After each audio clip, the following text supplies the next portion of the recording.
Le 15 avril 1452, le petit Léonard naît à Vinci, en Italie, non loin de Florence, qu'on appelle alors la Cité des Arts. Tu l'auras compris, c'est à ce village qu'il doit son nom. Son père, un riche notaire, et sa mère, une simple paysanne, ne sont pas mariés. À l'âge de 5 ans, il rejoint la maison paternelle où il grandit aux côtés de sa belle-mère qui l'apprécie beaucoup. Ce que Léonard aime par-dessus tout, c'est se promener et explorer la campagne toscane. Il adore la nature et peut observer et dessiner les fleurs, les arbres, les nuages et les animaux pendant des journées entières. En 1467, son père l'emmène avec lui à Florence et présente ses dessins à Verrocchio, un artiste renommé. Celui-ci décide de le prendre comme apprenti dans son atelier 2 ans plus tard. Auprès de son maître, le jeune homme apprend la sculpture, le travail du bronze, mais aussi la peinture. Et il se montre vite très doué pour peindre les ombres et les lumières. Verrocchio lui demande alors de l'aider à finir son tableau, le baptême du Christ. Léonard, qui doit réaliser un ange, s'applique. On raconte qu'en découvrant le travail de son élève, Verrocchio aurait cassé son pinceau et renoncé à peindre. Comme apprenti, Léonard améliore sa technique de peinture et réalise ses premiers tableaux. Mais n'étant pas satisfait du résultat, il met au point un nouveau procédé, le sfumato. Ces personnages sont dessinés sans ligne ni contour et apparaissent comme dans un nuage vaporeux. Pour réussir, il doit superposer des dizaines de très fines couches de peinture. Chaque œuvre nécessite des mois de travail.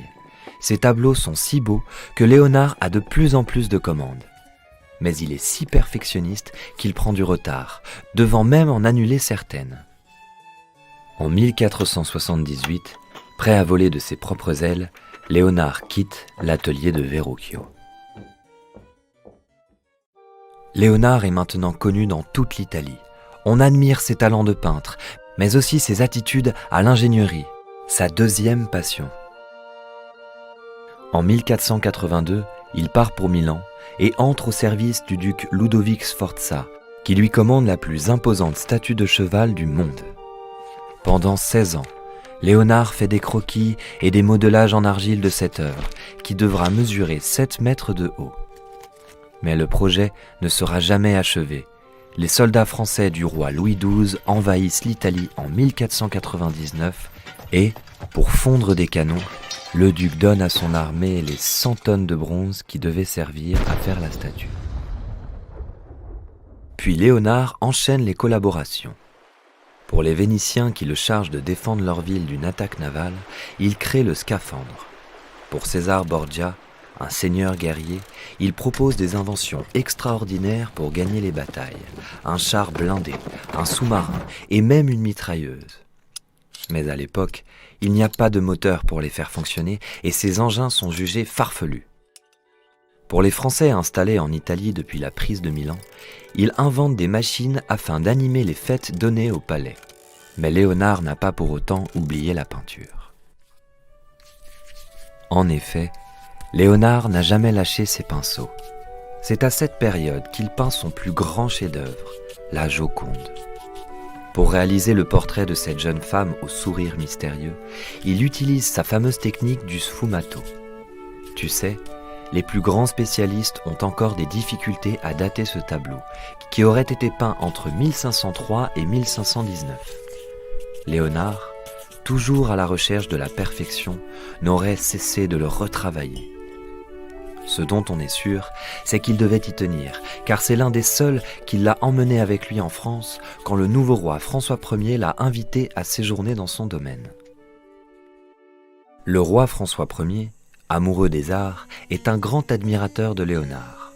En décembre 1515, alors qu'il se trouve en Italie, il lui propose de quitter son pays pour rejoindre la cour française. Léonard n'hésite pas une seconde. Depuis quelque temps déjà, il n'est plus la seule célébrité italienne. De nouveaux artistes comme Raphaël ou Michel-Ange sont à la mode et travaillent pour le pape au Vatican.